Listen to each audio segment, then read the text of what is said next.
Hello friends, नमस्ते। Welcome to my YouTube channel. हम कुछ दिनों से बिजनेस स्टार्टअप सीरीज़ पे बात कर रहे हैं और आज हम बात करेंगे प्राइवेट लिमिटेड कंपनी के बारे में। ये हमारा 4th वीडियो होगा और इस सीरीज़ का ये लास्ट वीडियो होगा। इस वीडियो में हम प्राइवेट लिमिटेड कंपनी से जुड़ी हुई बहुत सारी बातें करेंगे, पर एक चीज़ कि हम इस पर 1% कंपनी के बारे में डिस्कस नहीं करेंगे। इसके लिए हम सेपरेट से एक वीडियो बनाएंगे जिस पे हम बात करेंगे। अभी तक के आपने हमारे स्टार्टअप सीरीज़ के वीडियो नहीं देखे हैं तो आप हमारे चैनल में जा सकते हैं और वहाँ से आपको सारे वीडियोस मिल जाएंगे और हम लिंक भी डिस्क्रिप्शन पे दे रहे हैं ताकि आपको समझना हो अगर HUF, प्रोप्राइटरशिप, पार्टनरशिप और लिमिटेड लायबिलिटी पार्टनरशिप में क्या क्या डिटेल्स हैं, तो उन सारी जानकारी आपको मिल जाएगी। चलिए सबसे पहले समझते हैं कि प्राइवेट लिमिटेड कंपनी है क्या, इसकी बेसिक बातें हम समझते हैं। तो प्राइवेट लिमिटेड कंपनी में 3 वर्ड है, प्राइवेट लिमिटेड और कंपनी। कंपनी को डिफाइन करा जा सकता है ग्रुप ऑफ पीपल अगर कॉमन गोल के लिए कहीं पे भी काम करते हैं और उसको किसी जगह पे रजिस्टर करते हैं, किसी अथॉरिटी के पास, स्पेशली गवर्नमेंट अथॉरिटी के पास अगर हम रजिस्टर करते हैं तो उसको कंपनी बोला जाएगा लीगल टर्म में। और प्राइवेट का मतलब क्या है कि जो प्राइवेटली हेल्ड कंपनी होती है, इस सिनेरियो में अगर हम इंडिया के कॉन्टेक्स्ट में देखें तो maximum number of the members या शेयर होल्डर जो कंपनी को इनकॉर्पोरेट करने के लिए चाहिए वो है मैक्सिमम 50 जने और मिनिमम 2 जने। तो मतलब ये जो झुंड है, ये जो लोगों का ग्रुप है, ये ग्रुप सिर्फ मैक्सिमम टू 50% के तक पहुंचता है, इसीलिए इसको प्राइवेटली हेल्ड कंपनी, इसीलिए the word private company use किया जाता है। साथ में लिमिटेड का मीनिंग होता है कि जितने भी ये शेयर होल्डर्स होते हैं वो लिमिटेड होते हैं अपने शेयर कमिटमेंट पे। जैसे अगर कोई शेयर होल्डर 1000 शेयर खरीदने के पक्ष में है और उसने 1000 शेयर 10 रुपए के हिसाब से परचेज करने की बात करी है और उसने, तो फिर उसकी लाइबिलिटी उसी 1000 शेयर तक ही रहेगी। 1000 × 10 = 10,000 शेयर। एक दूसरी बात प्राइवेट लिमिटेड कंपनी की आपको समझनी जरूरी है। अगर आपको इंडिया में प्राइवेट लिमिटेड कंपनी ओपन करनी है तो मिनिमम शेयर कैपिटल, जो पेड अप शेयर कैपिटल है, आपको 1 लाख रुपए की जरूरत है, प्लस आपको मिनिमम 2 शेयर होल्डर होने जरूरी है और 2 डायरेक्टर होने जरूरी है। तो अब हम आगे इसकी रजिस्ट्रेशन प्रोसेस के बारे में आपसे डिस्कस करते हैं। प्राइवेट लिमिटेड कंपनी को रजिस्टर करने के लिए आपको मिनिस्ट्री ऑफ कॉर्पोरेट अफेयर्स से रजिस्ट्रेशन सर्टिफिकेट लेनी पड़ेगी। वो रजिस्ट्रेशन सर्टिफिकेट लेने के लिए आपको कुछ फॉर्म्स फिल करने पड़ते हैं। सबसे पहले आपको नेम अप्रूवल के लिए अप्लाई करना पड़ेगा। नेम अप्रूव होने के बाद फिर आपको कुछ फॉर्म्स फिल करने पड़ेंगे, जिन फॉर्म्स में प्रैक्टिसिंग CA, CS, एडवोकेट और क्या कहते हैं कॉस्ट अकाउंटेंट के सिग्नेचर्स लगते हैं, जो वेरीफाई करते हैं आपके फॉर्म को, और उसके बाद आपको इनकॉर्पोरेशन सर्टिफिकेट सारा का सारा इलेक्ट्रॉनिकली मिल जाता है।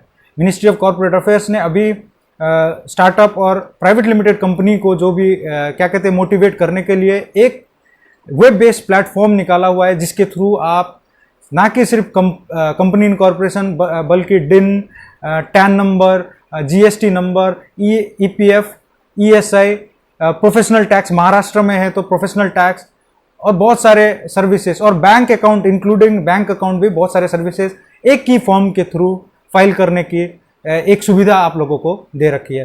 तो आप चाहे तो उसके लाभ लेकर कंपनी इनकॉर्पोरेट कर सकते हैं।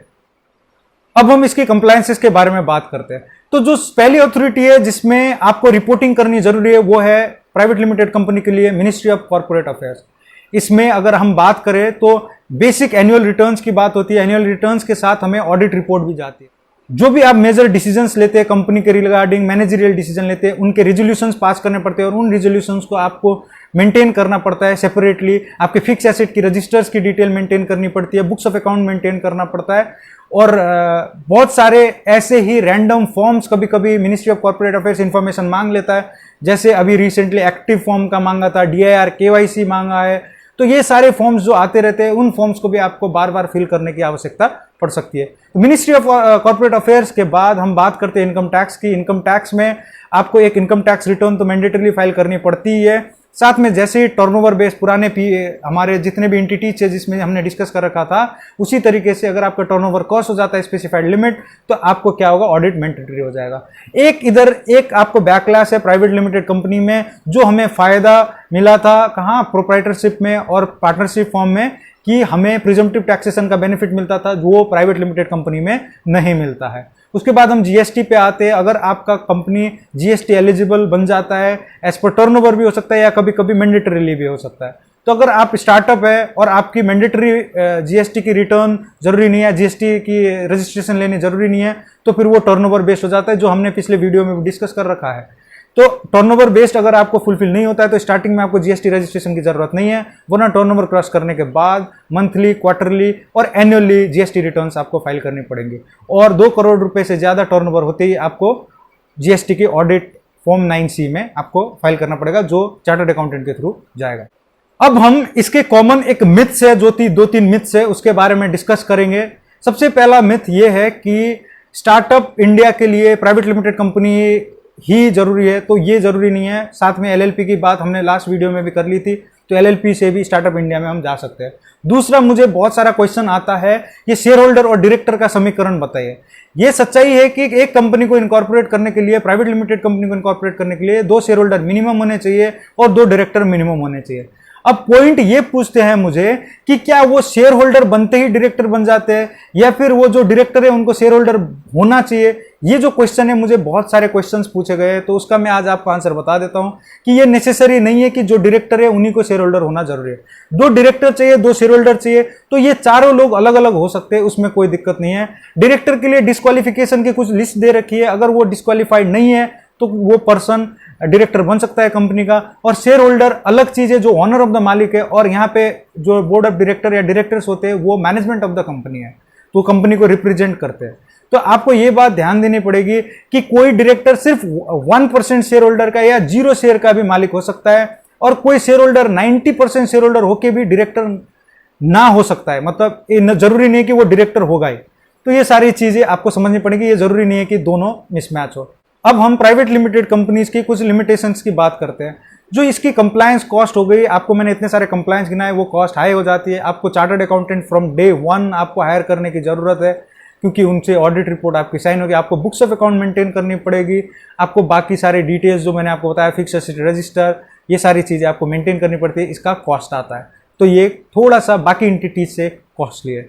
उसके बाद हम बात करेंगे कि कंप्लायंस कॉस्ट के साथ साथ रेगुलेशंस भी, बहुत सारे फॉर्म्स होते हैं, और वो फॉर्म्स फाइल ना करने के क्या कहते हैं पेनल्टीज भी हाई होती है। तो फिर कभी कभी इंटरप्रेन्योर को इन फॉर्म्स को, इन रेगुलेटरी फॉर्म्स को ट्रैक करना और इनको फिल करना, कहीं ना कहीं कुछ ना कुछ छूट जाता है, तो ये दिक्कतें आ सकती है। ये जो 2 मेजर एस्पेक्ट है प्राइवेट लिमिटेड कंपनी का। अगर हम इसकी बेनिफिट के बारे में बात करें, तो बेनिफिट इसके है कि आपकी एक तो लिमिटेड लायबिलिटी होती है, जो मैंने आपको इस वीडियो के स्टार्टिंग में बता ही दिया। एक मेजर बात यह कि जो वेंचर कैपिटलिस्ट होते हैं, जो इन्वेस्टमेंट करना चाहते हैं कंपनी में, स्टार्टअप कंपनीज वगैरह में, न्यू इनोवेटिव आइडियाज में अगर इन्वेस्ट करना चाहते हैं, तो फिर वो प्रीफर करते हैं कि जो भी स्टार्टअप आइडिया लेके पर्सन आपके पास आए, वो एक कॉर्पोरेट बना के आए, एक प्राइवेट लिमिटेड बना के आए, तो वो प्रीफर करते हैं कि वो प्राइवेट लिमिटेड कंपनी हो। तो मैं आपको सजेस्ट करूंगा, अगर आप कोई स्टार्टअप इंडिया या फिर स्टार्टअप खुद करना चाहते हैं और चाहते हैं कि कोई आपके कंपनी में इन्वेस्टमेंट करे,